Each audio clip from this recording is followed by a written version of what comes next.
At 8:30 a.m. on Friday, July 18th, 2014, 41-year-old law school professor Dan Markle drove his two young sons to a preschool in an upscale neighborhood in Tallahassee, Florida. It was already a hot summer day, and it was only going to get hotter with temperatures set to go over 90 degrees Fahrenheit by the afternoon. So Dan decided to let the boys in on a surprise he'd been planning. He glanced back at his sons sitting in their car seats and said when he picked them up after school, they could go right to the pool and spend the rest of the day swimming. The boys got so excited, it sounded like Dan had just told them they were going to Disney World. Dan laughed and then drove a little further down the road, turned into the preschool parking lot, and parked his black Honda Accord.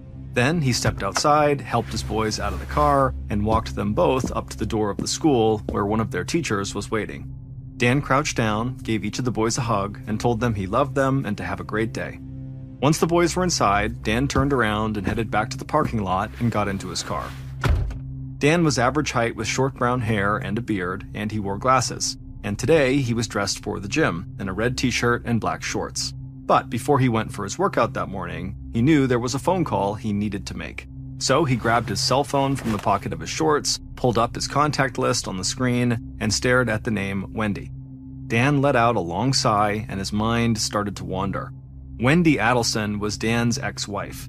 They had been divorced for a year and had been separated for almost 2 years, but there were still days when Dan couldn't believe the two of them were not together anymore. Dan and Wendy had met on a dating website 10 years earlier.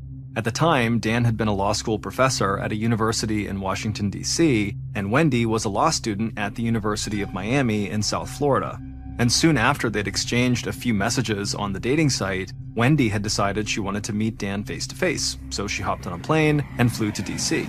And the two of them hit it off in person just as much as they had online. Wendy was totally taken by Dan's incredible intelligence, and she could tell he was driven and that he had a bright career ahead of him. And right after Dan had met Wendy, he told a friend he felt like he'd won the lottery. Wendy was about 7 years younger than Dan, and she was beautiful with long curly brown hair and blue eyes. She had grown up wealthy, but never really talked about money.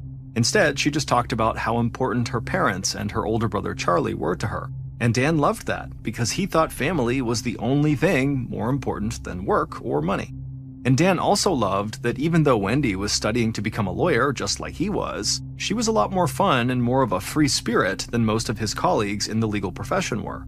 Wendy had dreams of writing a novel, she had been a contestant on the TV game show The Weakest Link, and she'd even considered joining the circus at one point. And Dan felt like Wendy was a breath of fresh air in his relatively routine life. And by the time Wendy had flown back home to Florida a few days later, both of them were already convinced they wanted to spend the rest of their lives together. And so not long after that first meeting, Dan took a teaching position at Florida State University in Tallahassee, and Wendy joined him there when she finished law school. And then, just 8 months after they had first met, Dan and Wendy were engaged. Even now, sitting in his car in the preschool parking lot and staring at Wendy's name on his phone, Dan could still remember how stunning she had looked when she walked down the aisle in her white dress at their wedding, almost like she was glowing. And for a time back then, Dan couldn't believe how lucky he was to have a wife like Wendy and how great his life had turned out. And things had only gotten better when Wendy gave birth to their two sons a little over a year apart. And at least for a while, Wendy had seemed really happy too. She'd gotten a teaching job at Florida State, and she, Dan, and their boys would often drive almost 7 hours south to spend time with Wendy's parents and her brother Charlie, so Wendy still felt connected to her own family. But back in the car, Dan felt like his and Wendy's wedding, their first meeting in D.C., and his relationship with Wendy's family were all now ancient history. He was never quite sure why their marriage had actually fallen apart, but he was working hard now not to dwell on the past and to try to be happy in the present. Dan took a deep breath and finally called Wendy. He got her voicemail, so he left her a message reminding her he was leaving town soon for an academic conference, so they would need to work out their custody schedule with their boys. Dan and Wendy had joint custody of their kids, but they made accommodations for each other when one of them had to travel for work. Dan hung up and tossed his phone onto the passenger seat. Then he pulled his car out of the parking lot and drove off towards the gym, which was only a few minutes away. And as he looked out his windshield at the trees outside and the sun shining, he reminded himself that he had a fun day planned for him and his sons, and that even if his life was not perfect anymore, it was still pretty great. Dan worked out at the gym for over an hour that morning, and then he walked outside at about 10:45 a.m. He got into his car and drove off, and a few minutes later, he arrived in his neighborhood that was lined with large two-story homes with well-manicured lawns out front. Then, just before Dan pulled onto his street, he remembered he had to make another phone call. His oldest son was about to start taking piano lessons, and Dan had told Wendy that he would set everything up. So he grabbed his phone and he called the piano teacher. And the two men were still talking when Dan actually pulled into his driveway. Dan reached up and pushed the garage door opener that was clipped to his sun visor, waited for the door to open, and then pulled his car into the garage. Dan left the car running and the garage door open while he sat in his car and kept talking to the piano teacher. But then suddenly, Dan saw something move in his rearview mirror. He turned to look back and asked the piano teacher to hold on for a second, and then Dan saw someone walking towards his car. Dan turned and looked out the driver's side window to get a better look at this person, but before Dan could say anything, he heard a sound like a firecracker going off. Then Dan's ears started ringing, his vision blurred, and he fell forward against the steering wheel. At 10:50 a.m., about the time Dan had pulled his car into the garage, a married couple in their 70s were sitting on their living room couch in the house next door to Dan's. The couple had just gotten a new iPad, and they were spending a relaxing morning figuring out all of the features it had to offer. Then they heard the loud popping sound coming from the house next door. The man got off the couch and rushed over to the large bay window in the living room. He looked outside and saw a light-colored car peeling out of Dan's driveway. He looked at his wife and he said he wanted to see what was going on and that he was worried someone might have broken into Dan's house and just driven off. His wife told him to please be careful, and the man said he would be, and then he stepped outside. The sun was bright and he shielded his eyes to block the glare as he walked across his lawn towards Dan's driveway. And as he got closer, he heard the sound of a car running. And then when he looked into the garage, he saw Dan's black Honda Accord parked there. So this man figured he must have just misunderstood what had just happened. If Dan was parked in the garage, someone would not have been robbing his house, and the light-colored car might have just backfired and made the sound he had just heard. So the neighbor turned around, walked back to his house and into his living room, but instead of rejoining his wife on the couch, he went back to the window and stared out at Dan's driveway. He just wanted to wait and see Dan pull out of the garage or close the garage door, and that way he would be sure everything really was okay. But after a few minutes, the garage door was still open and Dan's car was still inside. The man leaned up against his window, squinted, and tried to see if there was any movement next door inside the house, but nothing was happening, and he started to get an uneasy feeling in his stomach. So he told his wife he was going to go back outside again to actually go check on Dan. This time, the neighbor moved quickly across his yard to Dan's driveway, and he could hear the car still running. He called out to Dan as he turned the corner, but nobody replied. Then he stepped into the garage, and immediately he stopped in his tracks. He felt broken glass crunch under his feet, and he knew something had to be wrong. The man rushed to Dan's driver's side window, and he gasped. Almost all of the glass in the window had shattered, and in the car, he saw Dan's body slumped over the wheel. The neighbor shouted Dan's name several times, but Dan didn't respond. So the man leaned in closer to the shattered window and he saw blood in Dan's hair and on his face, but he could see that Dan was still breathing. So the man turned around and ran back to his house as fast as he could. He threw the front door open, grabbed his phone in the living room, and he dialed 911. When the operator picked up, the man told him that they needed urgent help at the house next door. He said his neighbor was bleeding from his head, but he was still breathing. But for some reason, the operator asked the neighbor a bunch of questions about what specifically he had seen that had prompted him to call 911. The neighbor didn't understand what was happening. He just kept saying that his neighbor was slumped over in his car, there was blood in his hair and on his face, and they needed to help him right now. Finally, the operator said yes, they would send someone over. At that point, the neighbor hung up, ran back outside, and rushed over to Dan's garage again. He leaned into the shattered window and tried to talk to Dan. Dan didn't respond, but the neighbor could see Dan was still alive and breathing. The neighbor's hands were shaking and he kept looking out at the street. He didn't understand why it was taking so long for an ambulance to arrive. Then finally, over 15 minutes after he'd called 911, the neighbor heard a siren approaching. But when he walked out of the garage and looked down the street, he saw a police car, not an ambulance. The police car parked in front of the house, and as soon as the officer stepped out, the neighbor ran towards him and waved him to come into the garage. And when the police officer saw Dan slumped over in the car struggling to breathe, he didn't understand why he had been the one dispatched to the scene instead of an ambulance. So he called the station and said they needed an ambulance immediately. And then after that, the officer reached into Dan's car and shut off the engine. Then, finally, a few minutes later, an ambulance did arrive, and Dan was rushed off to the hospital. But as Dan's neighbor listened to the ambulance siren fade into the distance, he worried that the few minutes he'd waited before calling 911, and then all the confusion that had occurred with the emergency operator had cost Dan so much time and quite possibly his life. At around noon that day, less than an hour after the ambulance arrived at Dan's house, Detective Craig Issam of the Tallahassee Police drove through a wealthy neighborhood, and he saw kids who were off from school for the summer laughing and playing in their front yards. But as Issam turned onto Dan Street, the flashing lights from squad cars and the yellow crime scene tape around Dan's house painted a very different picture. He parked his car in the line of cop cars on the street, looked out the window, and saw several officers moving in and out of Dan's open garage. Issam knew some people thought bad things never happened in upscale neighborhoods like this one, but he'd been a cop for 25 years, and so he knew bad things could happen anywhere. Issam stepped out of the car and walked up Dan's driveway. He was a stocky man with short-cropped gray hair, and today he wore a black golf shirt tucked into khaki pants. Detective Issam took off his sunglasses and stepped into the garage, where the first officers who'd arrived at the scene were looking at Dan's parked car. There was glass all over the ground, and Issam saw the driver's side window was almost completely shattered. And when he looked in the car, he saw a broken pair of eyeglasses on the floorboard.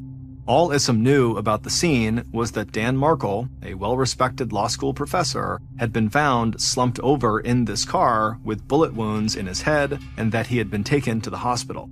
Issam talked briefly with the other officers on the scene, and he learned that when they had checked the house, there was no signs of struggle or forced entry. He also learned that the next-door neighbor was the one who had found Dan and called 911. So, while the officers continued to photograph the scene inside of the garage and dust Dan's car for fingerprints, Issam walked next door and found Dan's neighbor still standing outside. Issam smiled and told the man he'd just like to ask him some questions, and the man said he wanted to help in any way he could. Then, the man relayed his version of events from the time he'd heard the popping sound next door and gone to look out the window. And as Issam listened, one thing jumped out at him: the car the man had seen peeling out of the driveway. But this neighbor had not gotten a license plate number, and he could only say it looked like a pretty common car that was a light color. With that description, Issam knew finding the specific car might end up being impossible, but at least it was something to go on. Issam also learned from the neighbor that Dan had 2 young sons and an ex-wife named Wendy Adelson. Issam had no idea whether Wendy was connected to the car that had driven off from Dan's house, but in cases like this, the ex-spouse was almost always the first person to talk to. So Issam thanked the man for his help and then walked back to Dan's garage. By this point, police had gotten word from the hospital that Dan was not going to survive, and they would later learn that Dan had never regained consciousness at the hospital and he had died at around 1 p.m. Issam also found out that for some reason, the 911 operator had not made the call from Dan's neighbor a high-priority response. Issam didn't know if a faster emergency response would have saved Dan's life, but when he heard the news that Dan wasn't going to make it, his first thoughts were of Dan's sons. Dwelling on the 911 call wouldn't change the fact that 2 young boys would now have to grow up without their father, and that hit Issam very hard. And that news also made it very important for him to talk to Dan's ex-wife as soon as possible. Regardless of her potential involvement in what happened to Dan, she would still have to tell her sons that their father was now dead. So Issam walked back to his car, left the scene of the crime, and started looking for Wendy.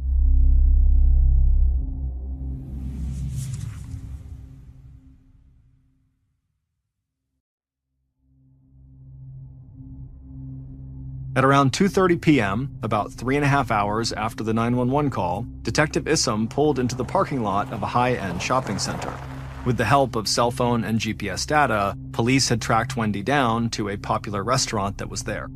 Issam got out of his car, walked into the restaurant, and scanned the tables. He spotted Wendy sitting with 2 other women. She was 35 years old, and she wore a dark blue t-shirt with a print on it and blue shorts. And she had her hair pulled up in a bun with her sunglasses perched on top. Issam stood there and watched Wendy for a few moments. She was talking with her friends and laughing, and so on the surface, she did not appear to have any idea about what had just happened to her ex-husband, but Issam knew that didn't necessarily mean she was totally innocent. Some people were just really good at hiding things. So Issam made his way over to their table, and right away the 3 women stopped what they were doing and looked up at him. He smiled and said he was sorry to interrupt their lunch, but that he needed to speak to Wendy Adelson. Wendy immediately put her hand up and had a very confused look on her face. Then Issam showed her his badge and told her he needed to talk to her at the station about an incident that had occurred that morning. And the look of confusion on Wendy's face turned to fear, and she wanted to know if her children were all right. Issam assured her her children were fine, and then he asked her to come to the station again. Wendy looked at her friends nervously, and then she grabbed her purse and followed Detective Issam out of the restaurant. Once they were outside, Wendy climbed into Issam's car, and the 2 of them rode the 10 minutes to the police station in almost complete silence. When they arrived at the police station, another officer led Wendy into a small interrogation room where she took a seat at a wooden table. Even after being outside in the Florida sun, the light in the room seemed bright and glaring to Wendy. A few minutes later, Issam walked in carrying a small notebook and a pen. He closed the door behind him and took a seat across from Wendy at the table. Right away, Wendy wanted to know what was going on and why she'd been brought here. So Issam told her that earlier that morning, her ex-husband, Dan, had been shot and killed in his car while he was parked in the garage. Wendy immediately burst into tears and buried her face in her hands and kept saying, "Oh my God, oh my God." Then, at some point, Wendy looked up at Issam and something in her eyes changed, like the lawyer in her had suddenly kicked in. She told the detective she understood why she was here, she was a suspect, but she said she had nothing to do with whatever happened to Dan. Issam told her he was just trying to get a better understanding of what might have happened, and Wendy nodded and then took a deep breath. Then Issam asked her where she had been that day before she went to the restaurant where he'd found her with her friends. She said she'd been at home in the morning, had gone to the liquor store to buy a gift for a housewarming party, and then she went right to the restaurant. Issam scribbled notes in his notebook, looked up at Wendy again, and asked her if there was anyone she could think of who would have wanted to hurt Dan. But Wendy shook her head. She said Dan could be a tough professor and difficult to get along with at work because he was a perfectionist, but she couldn't imagine any of his students or colleagues doing something like this. So Issam asked Wendy about their divorce, and she told him it had gotten pretty ugly at first, and that Dan had not been the easiest person to be married to. But then she told him that she and Dan had been really working hard to get along better for the sake of their sons. Then suddenly a look of panic came across Wendy's face. She remembered Dan was supposed to pick up the kids at school, and now they'd be left there alone. And when she mentioned her sons, she started crying again. Issam tried to comfort her and told her they would make sure the kids were okay, and he asked her if there were friends the police could call to make sure someone was at the school when the boys got out. Wendy took another deep breath, then grabbed her phone out of her pocket and scrolled through her contacts to get Issam a list of names and phone numbers. Issam said making sure the boys were taken care of was his top priority, so he got up from the table, crossed the room, and stepped out into the hall. And once he was out there, he asked an officer to call the list of Wendy's friends she had just given him to see if one of them could pick the boys up. And then Issam just waited and left Wendy alone in the interrogation room. During his time as a lead investigator, Issam had conducted his fair share of interrogations, and there were plenty of times he could pretty much immediately get a read on someone he was interrogating. Other times, though, people were just too hard to understand, and right now he wasn't quite sure about Wendy. He believed she was grieving, and he believed her story about where she had been that morning, but he felt like she just wasn't telling him everything. He thought that could just be the lawyer in her, or maybe she was in shock, or maybe she really was hiding something. About 40 minutes went by, and Issam got word that officers had contacted one of Wendy's friends who said she'd pick the boys up at preschool. Issam thanked the officer and then headed back into the interrogation room, determined to get as much information from Wendy as possible. So, again, he took a seat across from Wendy and then told her which friend was going to get the boys, at which point Wendy breathed a huge sigh of relief and thanked him. Then Issam looked her in the eye and asked her if there was someone in hers or Dan's life that maybe she hadn't thought about who could possibly want to harm Dan. At first, Wendy kind of laughed and joked that during the divorce, some of her family probably wanted to punch Dan on more than one occasion, but that was just because they loved her. But then Wendy stopped laughing and she got a serious look on her face. She covered her mouth with her hand and her eyes went wide. Then she looked across the table at Issam, lowered her hand, and said something had just hit her. There was somebody she hadn't thought about who hated Dan. Her most recent ex-boyfriend, Jeff Lacasse. Issam wrote Jeff's name down in his notebook, then he asked why Wendy thought Jeff might have a problem with Dan. And she said that she and Jeff had only been dating for a few months when Jeff started getting really jealous of any other man that she talked to. And she said Jeff couldn't stand Dan for that reason, and that Jeff had a bit of a temper. Then Issam asked what kind of car Jeff drove, and Wendy said a silver Nissan Sentra. Issam jotted that down in his notebook. A silver Nissan Sentra could fit the description of the car that Dan's neighbor had seen speeding away from the house.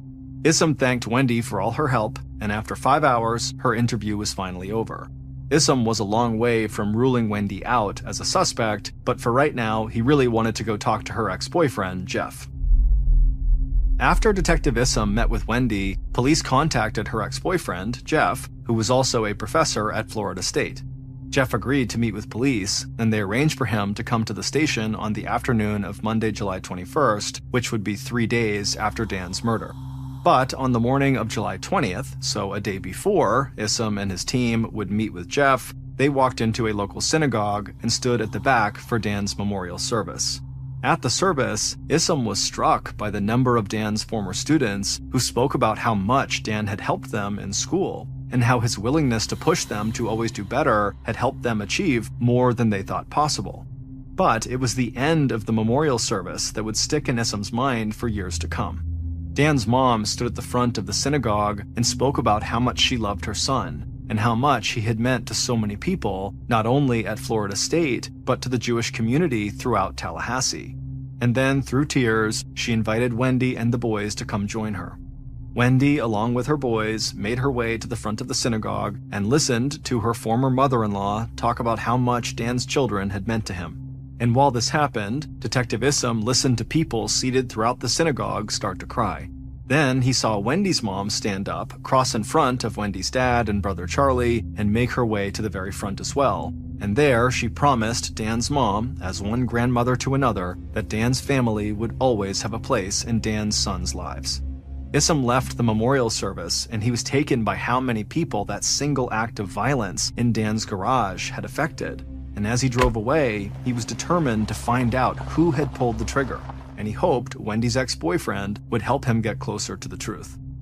The next day, on the afternoon of July 21st, Jeff Lacasse sat behind a wooden table in an interrogation room just like the one Wendy had been in. Jeff was 42 years old, and he was thin, with brown hair and a beard. He wore a t-shirt and jeans, and he wore glasses. When Jeff had first arrived at the station, Detective Issam had been surprised by how much he looked just like Dan. Issam stayed outside of the room and watched on a camera feed as another investigator stepped into the interrogation room first and took a seat at the table across from Jeff. Even before the investigator started talking, Jeff started fidgeting in his chair and tapping his fingers on the table like he couldn't sit still. Then, the investigator asked Jeff if there was anything he could tell them about Dan and Wendy. Jeff smiled and said he could tell them a lot. Looking at the screen, Issam got the sense that he wasn't really watching an interview. He was watching a guy get everything off his chest he'd ever wanted to say about his ex-girlfriend. Without prompting, Jeff gave a very long monologue about his and Wendy's relationship and how he still loved her, even though he knew she didn't love him. He barely stopped to take a breath, and he used his hands to accentuate certain points in the story. Jeff admitted that he did not like Dan because, as Wendy's ex-husband, Dan was always going to be in their lives, and he complained that at Florida State, Dan was one of those professors who thought he was smarter than everyone else, and that totally rubbed Jeff the wrong way. But despite all that, Jeff said he would never do anything to Dan. The idea of shooting someone was completely foreign to him, and he said he had been in Tennessee on the day of the murder, and he could give police the names of a bunch of people who would vouch for him. But even after Jeff had offered a potential alibi, he kept talking, and as Issam continued to watch from outside the room, he couldn't believe how much Jeff was willing to say without even being asked. and at times, Issam couldn't tell if he was watching a man put on an act or if he was watching someone who just really had nothing to hide.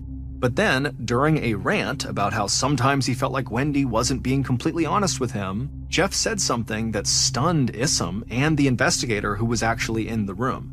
The investigator put up his hands and asked Jeff to stop talking for a second, and then asked Jeff to repeat what he had just said. Jeff laughed a little, caught his breath, and repeated himself. And when Issam heard what Jeff had to say again, he felt the hair on the back of his neck stand up.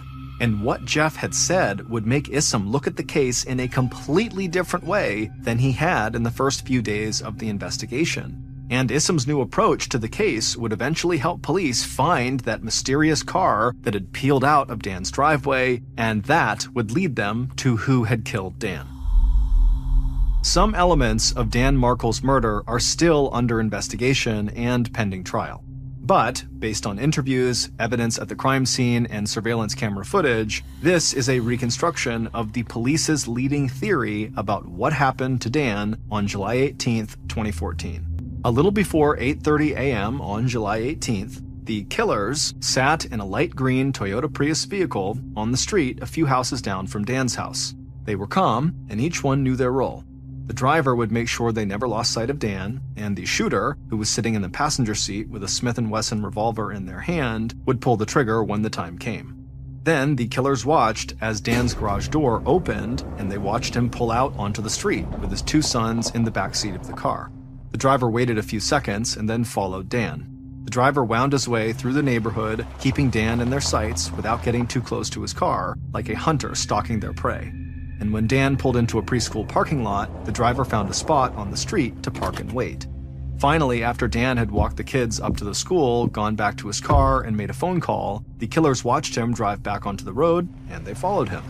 They still didn't feel like they were in a hurry, and they never panicked. They knew what their goal was, and they would wait until the perfect moment arrived. So when Dan drove to the gym and went inside to work out, the driver just found a parking spot outside a few spaces away from Dan's car, and the killers waited again. While Dan was in the gym, the killers, sitting in the car, just talked and joked as if nothing out of the ordinary was happening.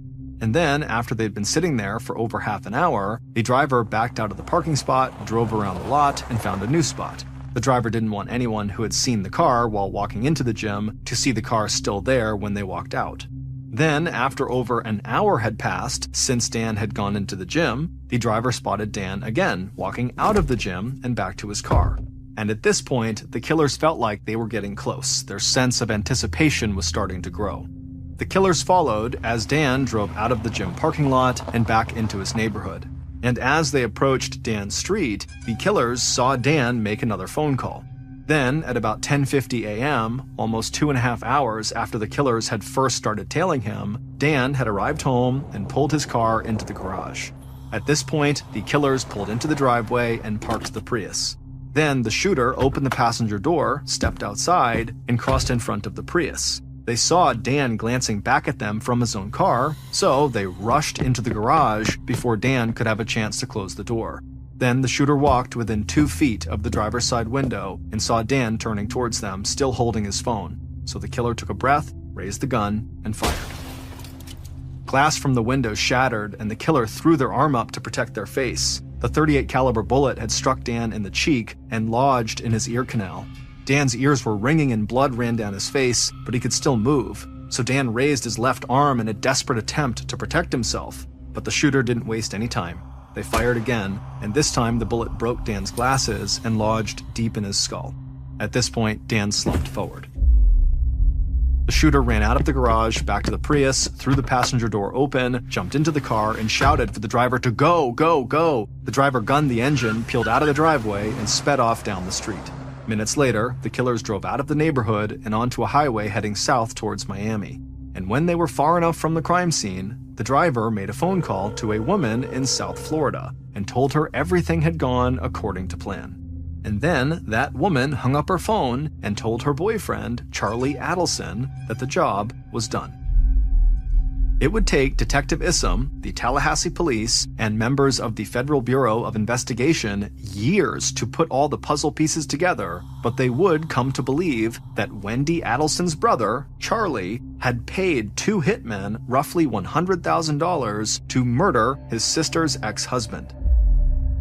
It would turn out that Wendy had no desire to share custody of the boys with Dan, and that she had even filed a motion with the court that would allow her to move with the boys 7 hours away to South Florida so she could be closer to her own family. But Dan had fought the motion, and the judge had ruled in his favor, and so Wendy was stuck in Tallahassee.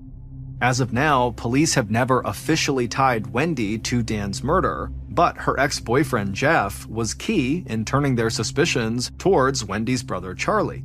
During his long-winded speech in the interrogation room, Jeff had said he didn't think Wendy would kill Dan, but he was almost sure Charlie would be up for it. That is what had stunned the investigator in the room with Jeff, as well as Issam, who was watching the interrogation via the camera outside. And it would turn out that when Jeff had gone to South Florida on a trip with Wendy to meet her family, Charlie had spent most of the time talking about how much he hated Dan, to the point that Jeff thought it was kind of bizarre and obsessive, and how Charlie also thought that Wendy should be allowed to live anywhere she wanted with her sons. And what had seemed even more bizarre was that Charlie had once made a joke to Wendy that he could just hire a hitman to kill Dan if he wanted to, and Charlie had implied he had enough money to basically do whatever he wanted and get away with it. And so Detective Issam started to think Dan's death might have been a murder for hire, and that Charlie had possibly arranged the murder from South Florida. So, with help from state law enforcement agencies, Issam had expanded the police search of surveillance footage to include cars that could possibly match the description Dan's neighbor had given and that had been driven up from South Florida into Tallahassee on the day of the murder. And surveillance footage from bus cameras, toll roads, and businesses led police to the light green Prius, which they were able to track from Miami all the way to the parking lot of Dan's gym as the Prius drove off and followed Dan home. The Prius turned out to be a rental car, and police traced it back to two men in Miami with criminal records. And one of those men would confess to the murder and make it known that he and his partner had a close connection to a woman who happened to be dating Wendy's brother, Charlie. The driver of the Prius was sentenced to 12.5 years in prison. The man who pulled the trigger and killed Dan was sentenced to life in prison plus 30 years. The woman who was dating Charlie and who was believed to have directly recruited the killers was sentenced to life in prison as well, and Wendy's brother, Charlie Adelson, is awaiting a trial that is set to begin in October of 2023. And again, Wendy has never been officially linked to the murder of her ex-husband. And despite the promises that had been made at Dan's memorial service, Wendy and her family kept Dan's parents from seeing their grandchildren for years. But Dan's parents fought in court just like they thought their son would have, and in June of 2022, the Markle Act was signed into law, and it now protects grandparents and grandchildren from being kept apart when certain tragic events take place.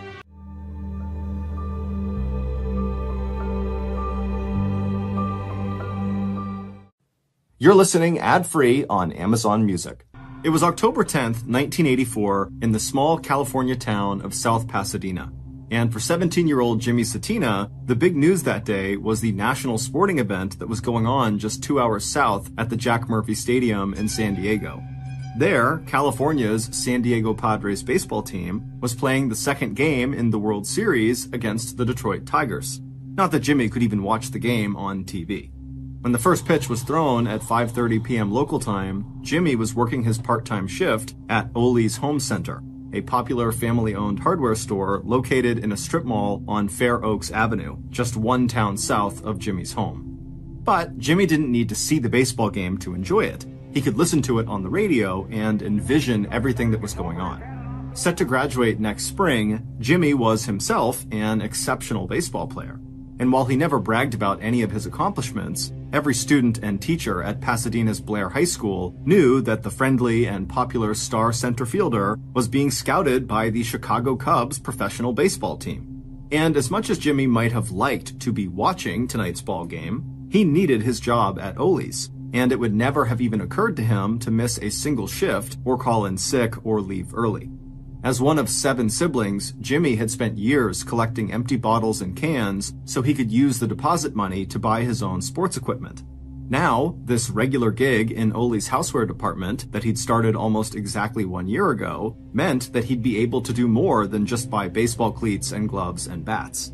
These days, he earned enough money to help out his whole family. With his paycheck from Ole's, Jimmy would soon be able to purchase the car insurance policy they needed to get the used Volkswagen that was parked in their backyard back out on the road. Still, when Jimmy looked up at the wall clock, he was happy to see that it was already 7:30 p.m. If all went well, he'd be home in about an hour or so. Then he and his older brother could talk baseball.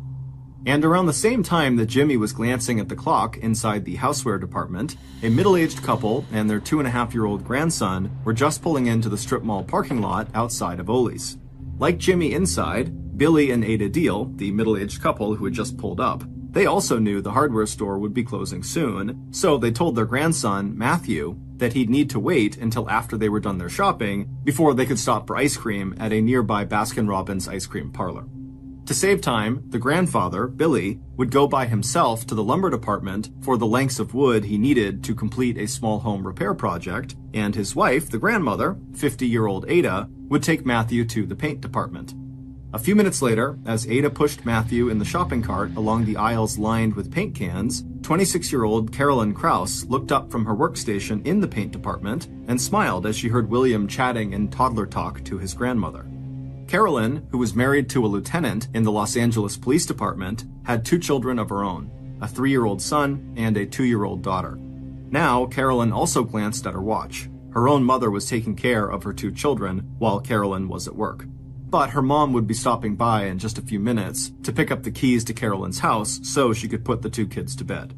Carolyn pushed her blonde hair back behind her ears. She thought maybe she heard the little boy in the shopping cart say the words ice cream. Carolyn smiled as she pulled the house keys out of her purse and slipped them into her pocket to give to her mom. Over in the hardware department of Ole's Home Goods, 19-year-old Jim Obdam had worked one of the longest shifts of anyone at the store that day. He'd arrived during the day and was staying on into the evening until the store closed. Like Jimmy Satina, Jim Obdam would be glad to get home and catch up on the World Series.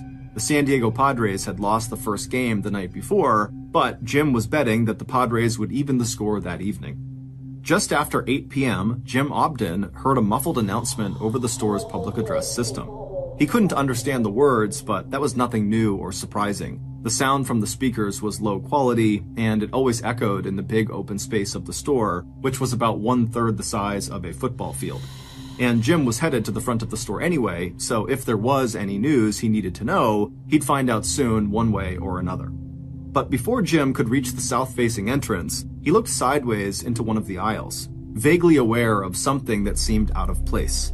That's when he noticed a column of dark smoke in the air that must be rising from one of the display racks. Right away, Jim veered off to his right towards the paint department. He wasn't feeling afraid of the smoke. If there was a fire, it must be a small one that they could extinguish very quickly, and he could already see customers heading towards the exit. But in case that muffled announcement had been an evacuation order, Jim wanted to make sure that all the customers in the store, along with the staff, knew they had to get out.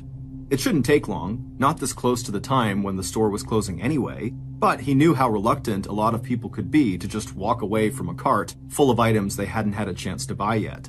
So when Jim saw Carolyn at her workstation in the paint department, he just asked her quickly if there were any customers still in her department, and right away she jumped up and told him she would go check. After that, Jim headed towards the hardware department, where he instructed a few customers who were looking at tools to get out as quickly as possible. And that was when he saw a middle-aged woman pushing a small boy who was seated inside of her shopping cart. It was Ada Deal and her grandson Matthew. When Ada didn't respond right away to Jim's request that she and the little boy exit the store immediately, Jim spoke again to Ada, but this time with a little more authority in his voice. "You should probably leave the cart right here," he told the woman. "Just take the child out of his seat in the cart and follow me." And then Jim turned, leading them towards the nearest exit. Jim still wasn't too worried about the smoke he'd just seen, especially since that was all he'd seen, just smoke and no fire.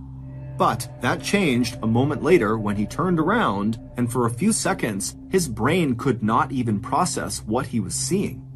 In a matter of minutes, the column of smoke he had seen earlier had turned into a literal wall of flame. And a moment after that, the fire behind him seemed to take off across the ceiling overhead, and the air around him was suddenly so hot it felt like his skin was on fire too. Then Jim heard the heavy steel fire door starting to come down from the ceiling behind him, and Jim felt a jolt of pure fear race through him.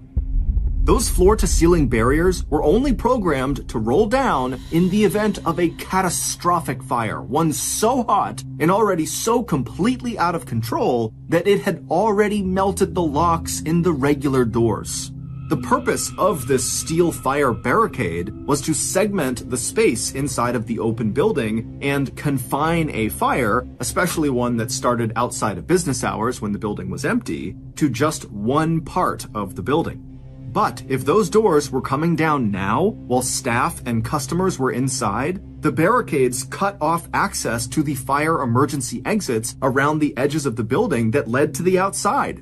Jim had been told that these barricades had doors on them that allowed people to go through them, but with the smoke and the heat in the air all around them, Jim wondered how on earth anyone could find those doors if they were trapped on the wrong side of the barricade.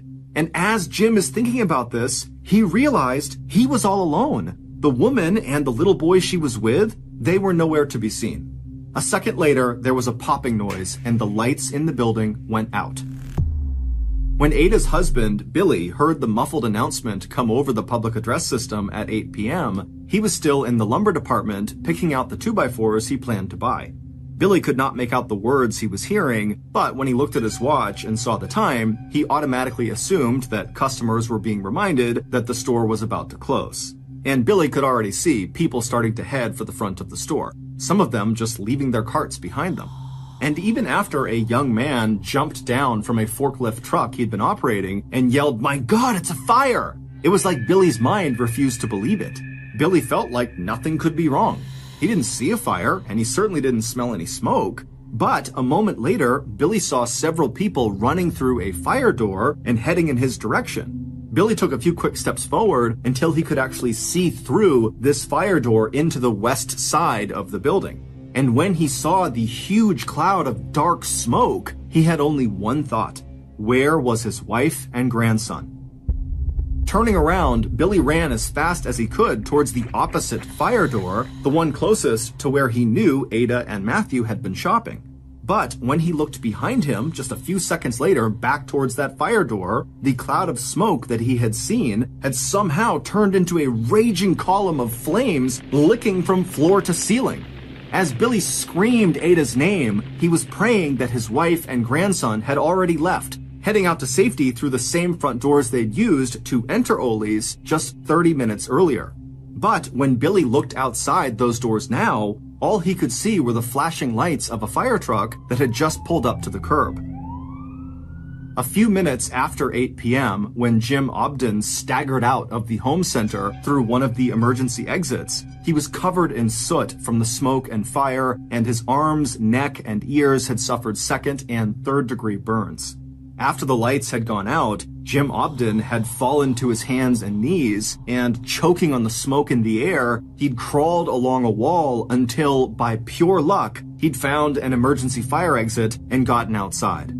Now, dazed and disoriented, Jim touched one hand to his wrist, wondering why his skin was so hot.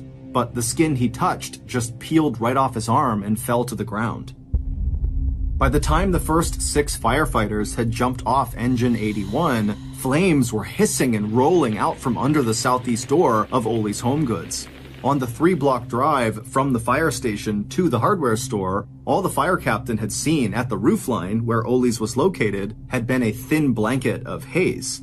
That sight had reassured the captain, and he had relaxed a little bit. The fact that he couldn't see any glow of fire or buildup of smoke over the store location made him think that this was probably a dumpster or nuisance fire, not a structural fire that could do serious damage to the building or anyone who had been inside. But once on site, the fire captain knew he'd been totally wrong. And when Billy Deal, Ada's husband and Matthew's grandfather, ran over to the captain shouting that his wife and grandson might still be inside the burning building, the fire captain instantly began preparing for a rescue attempt. still confident that his team could save anyone who was just 10 feet inside of the building. But as soon as the captain and his men entered that southwest door, all they saw was a blinding inferno. In just 7 minutes, the fire at Ole's home center had flashed up from the ground level across the ceiling of the interior space, and the heat from the overhead flames had been so intense that it set practically everything in the store below on fire in an instant. The captain radioed for help. He needed more engines and more firefighters. But after repeating that the request was top priority, the captain could not believe his ears when he heard dispatch send one responding engine off in the wrong direction. What he didn't know at that time was that another fire had erupted at a grocery market just 6 blocks away, at almost the exact same time as the emergency call had come in from Ole Hardware Store. And it would turn out that an hour and 15 minutes before that, a similar fire had erupted 7 miles north of Ole's at yet another food market, this one in Pasadena. By the time the first arson investigator arrived at Ole's, he had just enough time to start snapping pictures of the fire before the 1-acre roof in the center of the building caved in and a torrent of fire and sparks suddenly lit up the night sky in the center of South Pasadena. Standing next to this investigator was Ada's husband, Billy. Long after the investigator was sent away to the second fire just a few blocks away from Ole's, Billy would remain waiting in the parking lot of Strip Mall for the next 22 hours. Before the night was over, it would take 32 separate fire engine companies and 125 firefighters to put out the blaze at Ole's. Early on the afternoon of October 11th, less than 24 hours after the first fire truck had arrived at Ole's home center, the investigation into the cause of the fire was called to a sudden halt. Arson investigators from the Los Angeles County Sheriff's Department, as well as from the California State Fire Marshal's office, had all arrived on the scene early that morning. These investigators are trained to look at what is left behind after a fire is put out and figure out whether and how the fire might have been started on purpose, a crime known as arson. Once at Ole's, the 6-person team, armed with shovels and wheelbarrows, spent the next several hours searching for human remains and trying to figure out where and how the fire had started. All around them, bulldozers and skip loaders were lifting, moving, and sorting through piles of blackened and smoking debris. But all that detective work instantly gave way to body recovery when workers in the northern section of the hardware store, far away from that first column of smoke that Jim Obden had spotted the night before, found their first charred human remains. At about 4 p.m. that afternoon, officials sifting through up to 2 feet of water and wreckage discovered the bodies of Ole employees Jimmy Satina and Carolyn Krause, both lying near one another just 7 feet from an emergency exit door. 50 minutes later, and about 40 feet away in the northwest corner of the building, officials discovered the bodies of Ada Deal and her grandson Matthew. For Billy Deal, along with the families of Carolyn Krause and Jimmy Satina, this news was devastating. In the 22 hours that they had kept vigil in the strip mall parking lot, they had hoped against hope that by some miracle, their loved ones might have survived. In the week that followed, more than 1,200 people would attend the church service for 17-year-old Jimmy Satina, and 50-year-old Ada Deal and 2.5-year-old Matthew would be buried together in the same casket, the little boy cradled in his grandmother's arms. By late Thursday, October 11th, so one day after the most deadly fire in South Pasadena history had broken out at Ole's home center, investigators released a preliminary report on the cause of the blaze. According to lead investigator Jack Palmer, an arson cop and 25-year veteran of the Los Angeles County Sheriff's Department, there was no evidence that the fire had been set deliberately.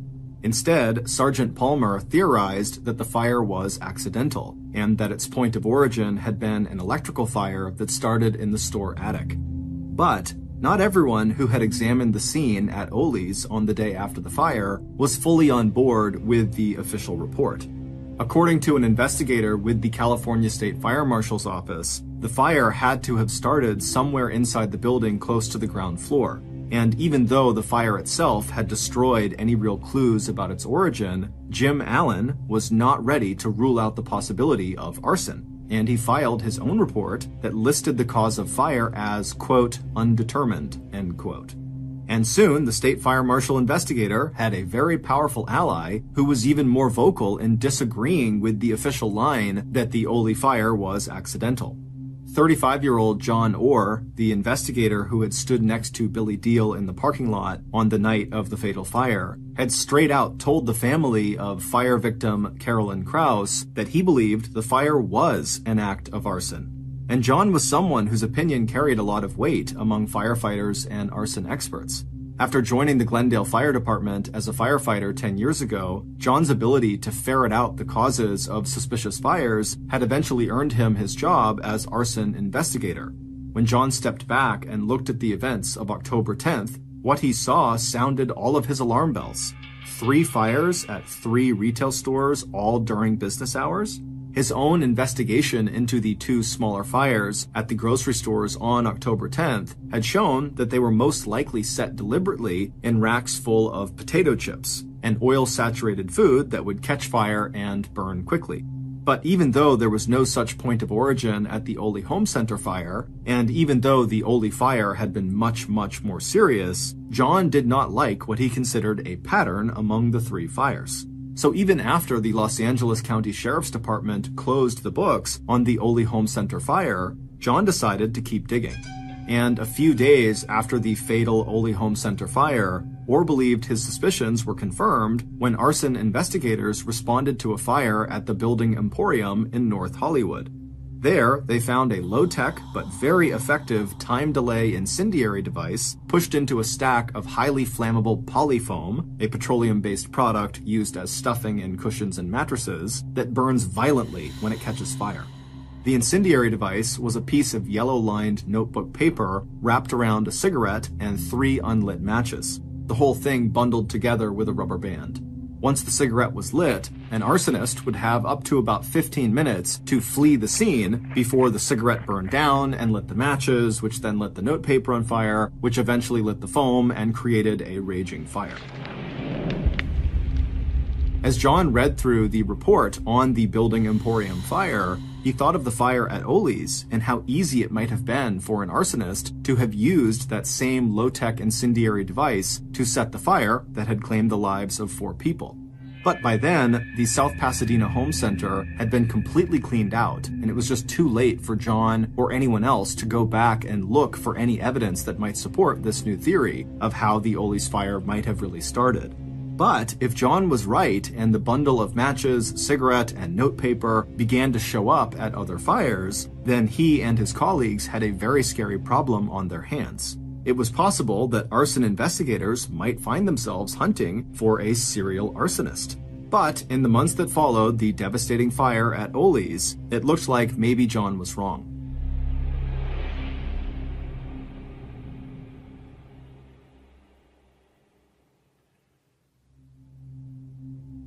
Over the next 3 years, the Glendale Fire Department in Southern California was plenty busy responding to emergency calls. But none of the brush fires, house fires, fires in retail stores and empty buildings that John investigated between 1984 and 1987 matched the ferocity of the Ole's Home Center fire and the 2 other fires that had all happened nearby and at almost the same time on that same evening of October 10th, 1984.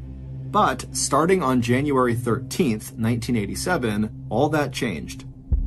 Along a 100-mile stretch of Highway 99 between the cities of Fresno and Bakersfield, California, firefighters responded to more than half a dozen fires in the space of just 3 days. And like the Ole's hardware fire of October 10th, 1984, all the fires occurred in retail stores during business hours, and all the fires appeared to have been set by placing an incendiary device in or near highly flammable foam rubber, styrofoam, or polyurethane. While there were no fatalities like there had been at Ole's, these fires caused millions of dollars in damages. And at the scene of 4 of those fires, arson investigators found the same simple time delay device that John was now sure must have been used to start the Ole fire. a piece of yellow-lined notebook paper wrapped around a cigarette, and 3 unlit matches. But this time, John was not alone in voicing his suspicions that investigators might be dealing with a serial arsonist. John was now joined in that opinion by Captain Marvin G. Casey of the Bakersfield Fire Department, a 20-year veteran who carefully collected the evidence from each of the new arson scenes and sent it to the California Regional Office of the Federal Bureau of Alcohol, Tobacco, Firearms, and Explosives for testing. Even though the Bakersfield fires were way out of John's jurisdiction, John watched the cases carefully, glad that the person working them was taking the same approach he himself would have taken. And Captain Casey was even going so far as suggesting that the fires might be the work not only of a serial arsonist, but of an insider. Someone who seemed to know so much about the art of setting fires that he or she might even be a professional firefighter. And when the Alcohol, Tobacco, and Firearms Crime Lab came back with a report that it had discovered a partial fingerprint left on a scrap of yellow notebook paper found at the scene of one of the fires in the Bakersfield area, Marvin asked the fingerprint specialist at the office to run that print against the names of more than 200 of the state's arson investigators. But not only did the office turn down Marvin's request, there were just too many names on that list. The very idea that the fires could have been set by an actual investigator made Marvin an instant outcast among most of the state's tight-knit group of arson investigators. Meanwhile, the fingerprint failed to match any of the prints that were stored in a federal database of known criminals. And once again, if there was a serial arsonist at work, the trail went cold, just as it had a few years after the Ole's Home Center fire back in 1984. But while John, along with Marvin, insisted on keeping the serial arsonist theory alive, their warnings seemed to fall on deaf ears. In fact, it would take 2 more waves of fires before law enforcement took the theories of John and Marvin seriously enough to set up a new task force to investigate these suspicious and destructive fires that had all broken out within that 2-year period. Calling itself the Pillow Pyro Task Force, this group of arson investigators targeted a criminal they now called, quote, a real pyro, end quote, someone with an uncontrollable need to set more fires. The first wave of fires that prompted the creation of this task force started on March 3, 1989 in Pacific Grove, California, 4 hours north of Bakersfield. That's when area fire departments responded to a series of 6 suspicious fires that all fit the profile of the Bakersfield fires of 1987, as well as the profiles of the fires that had all occurred at nearly the same time in South Pasadena on October 10, 1984, when the Ole Home Center fire claimed the lives of 4 people. Like those earlier fires, all the Pacific Grove fires happened in retail sites during business hours, and investigators again found evidence of the now familiar time delay incendiary device made from yellow notepaper, a cigarette, and unlit matches, all hidden inside the same highly flammable polyurethane materials. After this wave of fires, which caused millions in damages but no loss of human life, Marvin once again floated his theory that the arsons were the work of an insider, and now he handed a much shorter list of names of California arson investigators to the California Office of Alcohol, Tobacco, and Firearms, asking crime techs to compare that one partial print found back in 1987 on the scrap of yellow notepaper to the names of just 10 arson investigators. Those names represented investigators, which included himself and John, whose work may have taken them to both the Bakersfield and Pacific Grove areas during the times when the suspicious fires had occurred. But, once again, there were no matches, and even Marvin had to admit that his theory of the arsons being an inside job had hit a total dead end. But no sooner had the fires in Pacific Grove cooled off than Southern California was practically lit up by a series of 19 arsons or arson attempts that took place between late June 1990 and early March 1991.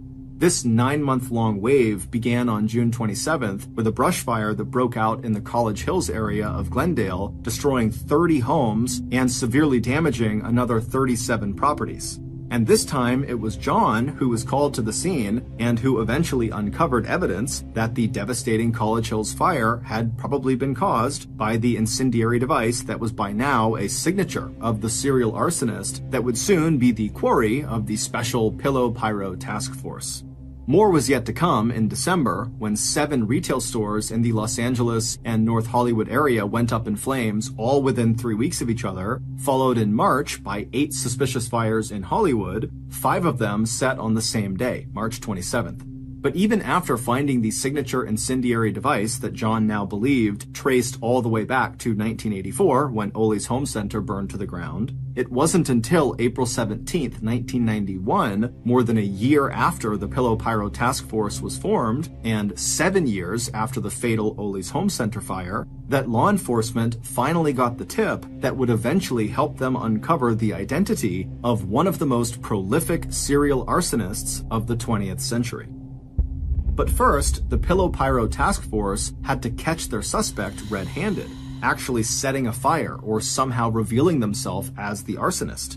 But, thanks to a series of human errors early on in the task force's attempts to mount a surveillance operation, catching their suspect in the act took much longer than anyone on the special task force ever expected.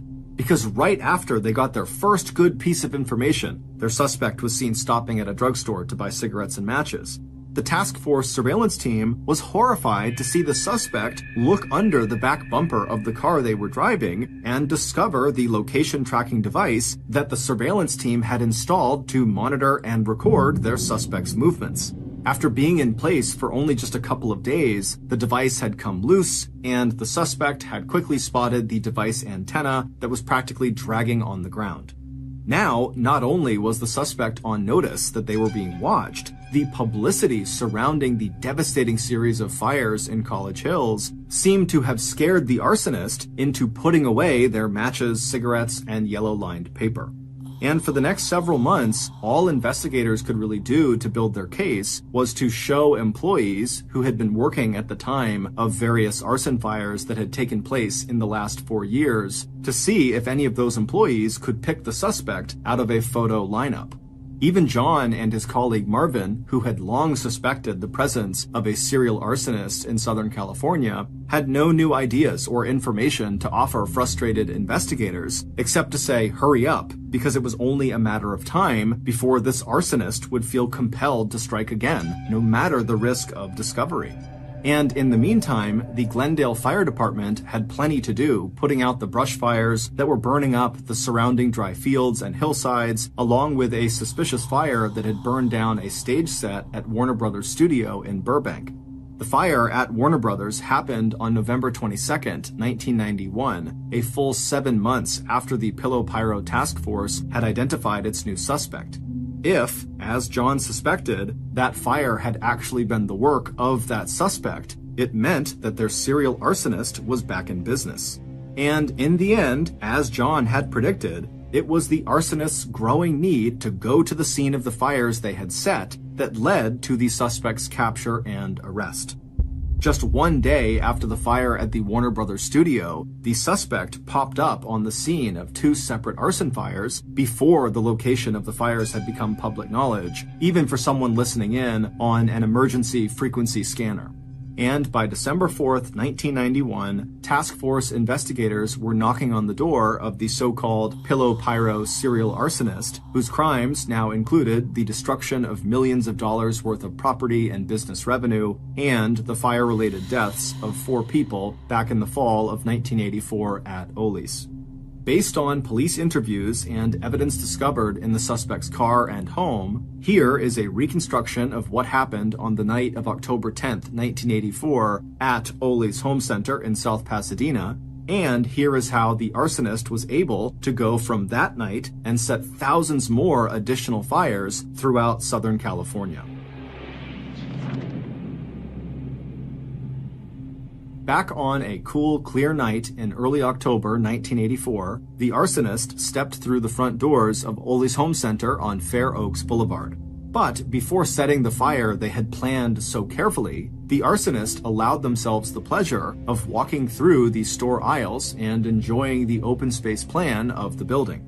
Not only was this home center filled with material that would catch fire quickly and burn very hot, it had a fire containment system that the arsonist was sure they could hijack in a way that would cause even more terror and destruction. If the plan the arsonist had in mind worked, then the floor-to-ceiling fire doors that were designed to contain a fire that happened after hours when no one was in the store would come down very quickly and maybe even trap inside the burning building some of the customers the arsonist now saw wandering through the aisles.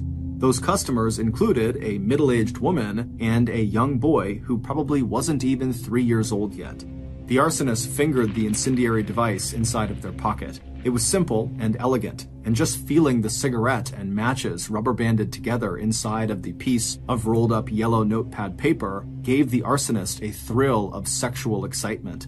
After planting the device inside of a display of polyurethane cushions, the arsonist would make sure there was just the right combination of air supply and fuel before lighting the cigarette.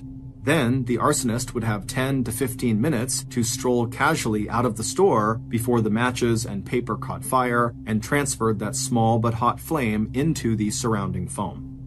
But before setting the cigarette alight, the arsonist spent just 1 minute full of secret pleasure, imagining the trajectory of the fire they were about to create and control. 45 seconds after the polyurethane caught fire, the flames from the cushions would race up the wall behind the display. Then, the 1,000-degree heat would push its way across the ceiling and walls and melt the door locks that would in turn trigger the roll down of the north and south floor-to-ceiling fire doors. Maybe the woman and the little boy would be trapped inside of one of those areas. The arsonist could imagine the woman pulling the little boy out of the shopping cart and holding on to him as she looked down the aisles around her and saw flames boiling out towards where she was standing. There might be other people trapped in the store, employees and would-be heroes who would understand too late that what they thought was a little smoke was in fact a raging inferno, and they would try to get everyone who was still in the store outside. But they would be too late.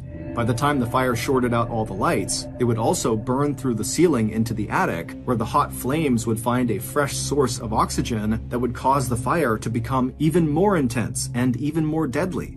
And by the time the first fire engine arrived, the firefighters would also be too late. The arsonist would have exposed the fatal flaw in the store's fire containment system by starting a fire so hot that the automatic roll down of the fire doors would actually prevent people from getting out and making it impossible for firefighters to rescue anyone trapped inside. The arsonist had also made sure that the emergency response, at least at first, would be inadequate, because the arsonist had set 2 other fires that evening, one that broke out at a food market in Pasadena just before 7 p.m., and another that would ignite any minute now in a display of oil-saturated potato chips at a food market just 6 blocks away. Those fires would be nothing, though, not compared to the one that was about to engulf Oli's home center. The other 2 were just diversionary fires, ones that would mean fewer fire engines would be available to respond to the truly magnificent fire that the arsonist was about to set right now. Glancing around to make sure that no one could see what they were doing, the arsonist carefully, lovingly, lit the cigarette nestled inside its yellow paper in the nest of highly flammable polyurethane foam cushions. A moment later, as he passed through the paint department, the arsonist smiled at a young woman behind the counter who was handing a set of house keys over to an older woman who must have been the younger woman's mother. A minute or 2 after that, Glendale Fire Department's crack arson investigator, John Orr, a man later known as the Pillow Pyro, left Oli's home center through the front door. John had already been to the site of the first fire he'd set that evening, a food market in Pasadena. He had stayed there just long enough to take a few pictures and impress everyone at the scene with his uncanny ability to detect exactly how the fire started. In that case, he had led the store owner over to the potato chip display and explained how quickly a fire could feed off the oil-soaked snack food. Now, John figured he had just enough time to check in on the progress of the second diversionary fire he'd set in another shelf of potato chips at a little grocery a few blocks away from Oli's. Then he would come back here in time to watch the main attraction, the total destruction of this hardware store and everything inside of it. And sure enough, by 8:30 p.m., John was standing again in the parking lot outside of Ole's home center, watching and taking pictures with his 35mm camera, even as the flames sent a tower of sparks high into the night sky, and the entire roof of the 18,000 square foot building collapsed inward. Standing near John was Billy Deal, whose wife and grandson were trapped inside of the burning building. Billy was still standing there when the sister of Carolyn Krause, the young woman who had been standing behind the counter in the paint department when John had left the hardware store at about 10 minutes before the fire broke out, approached John. When she told him that her sister Carolyn was still missing, John glanced away from the viewfinder of his camera just long enough to tell her that once they went in to look for bodies, they'd be sure to keep an eye out for Carolyn. When state investigators arrived at John's house to arrest him 7 years later, on the afternoon of December 4th, 1991, they found a black canvas bag belonging to John that contained rubber bands, matches, a pack of cigarettes, and 2 cigarette lighters.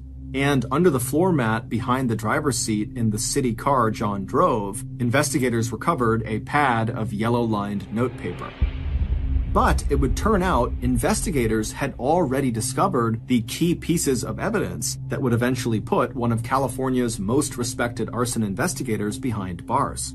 The problem was they had dismissed those early clues as just too unbelievable to pursue, and possibly too damaging to their own public image. Because, going all the way back to 1987, Captain Marvin Casey from the Bakersfield Fire Department had very solid grounds for suspecting that the wave of fires, first in the Fresno area and 2 years later in the Pacific Grove area, were the work of a professional firefighter.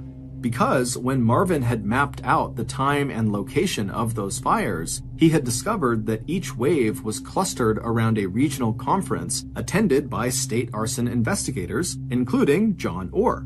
And once investigators had recovered the partial fingerprint from one of the crime scenes, Marvin was able to narrow his list of possible suspects down to just 10 investigators. And that list included John and 9 others who had attended both the 1987 and 1989 conferences, which meant each of the people on the list had been in the general location of the fires, and each had traveled to and from the conferences alone, which meant they would have had the opportunity to set the fires without anyone seeing them.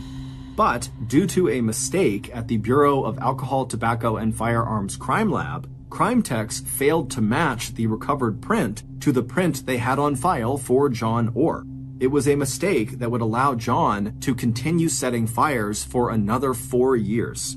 It wasn't until April 17th, 1991, after the head of the Pillow Pyro Task Force had requested that the crime lab run the fingerprint again, this time against the prints on file for all Los Angeles law enforcement personnel, that the crime lab came up with a. Back in 1971, 3 years before John was hired by the Glendale Fire Department, John had almost realized his true lifelong dream, that of becoming a Los Angeles police officer. John had passed all the physical, oral, and medical exams, his fingerprints were on file, and then came the bitter and devastating news. He had failed the psychological evaluation. According to the Los Angeles Police Department's psychologist, John was a schizoid person who was withdrawn and who had issues with women and sex. Bottom line diagnosis: personality trait disturbance and an emotionally unstable personality. Exactly the kind of man who would later leave the print from his left ring finger on an incendiary device recovered on January 16, 1987, from the site of a fire at the Family Bargain Center in Tulare, just south of Fresno, where state arson investigators, including John, were attending an annual conference. But important as that matching fingerprint would be in the court case against John Orr, there was another piece of evidence that John himself handed over to investigators on a silver platter. That piece of evidence was the manuscript of a fact-based book John was writing about an arsonist who lived in the Los Angeles area and whose crimes bore striking similarities to actual events in John's own life.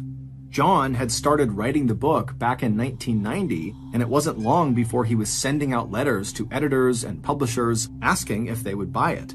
At the request of the Pillow Pyro Task Force, a former firefighter turned published author reached out to John and offered assistance. John sent him the manuscript, which later wound up in the hands of the task force. Instead of reading like the fact-based thriller John claimed it was, the manuscript read like John's own autobiography. The giveaway was how accurately John described real arson cases that he himself had not investigated.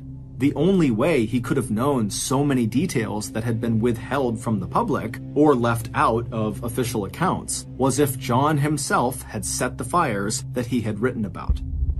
In particular, John wrote a detailed description of his protagonist, a serial arsonist, setting fire to a hardware store in South Pasadena called Cal's, a fire that in the manuscript wound up killing 5 people, including a grandmother and her 2.5-year-old grandson, a little boy named Matthew. In his book, which John titled Points of Origin, a phrase that refers to the starting point of a fire, his arsonist was furious when investigators declared the hardware fire was accidental. Just as John in real life had wanted the Los Angeles arson cop investigating the real-life fire at Ole's Home Center on October 10, 1984, to recognize that conflagration as the brilliant work of a gifted serial arsonist. In particular, John wanted the credit he felt he deserved for the skill and artistry that he had put into creating a fire that burned so hot and fast that in the end, not everyone could escape the flames. Instead, the official report listed John's perfect arson as accidental. And in real life, John would spend the next 7 years after the fire at Ole's hardware store drawing as much attention as possible to his theory that all of these fires had been set by a serial arsonist who turned out to be none other than himself. John knew that back in 1989, he had been very lucky when the Bureau of Alcohol, Tobacco, and Firearms had failed to match that fingerprint found at an arson scene to John's own fingerprint. But what John had said about a real pyro not being able to stop setting fires turned out to be true of John himself. Even after he discovered the tracking device that had been installed under his car bumper, and he knew that he was a suspect in the Pillow Pyro investigation, ultimately John could not control his own compulsion. And by 1990 through 1991, he practically set entire areas of Southern California on fire. Right up until the moment in late November 1991, when even John could not explain how he managed to appear immediately on the scene of so many fires before anyone else even knew those fires had started to burn. Starting with his first trial on arson charges in 1992, John would face a total of 3 state and federal trials. By 1998, John would be convicted of a total of 4 murder charges and 23 counts of arson. He is currently serving a life sentence at California State Prison. Before John's arrest in 1991, the number of brush fires in the foothill areas near John's home in Los Angeles had averaged 67 every year dating back to 1981. After John's arrest, that number dropped to just 1 brush fire a year in that same area. When arson investigators conducted a similar survey of arson fires in retail stores during business hours, going back 10 years, they determined that most of the 78 fires they found that matched those criteria had probably also been set by John Orr. In total, California law enforcement would eventually attribute as many as 2,000 fires in Southern California set between 1984 and 1991 to John Orr, the so-called Pillow Pyro. Our major source of information for creating this episode was Joseph Wambaugh's nonfiction book titled Fire Lover, published in 2002. We also relied on the documentaries, court records, and historical newspaper articles you can find on our source list provided in the description.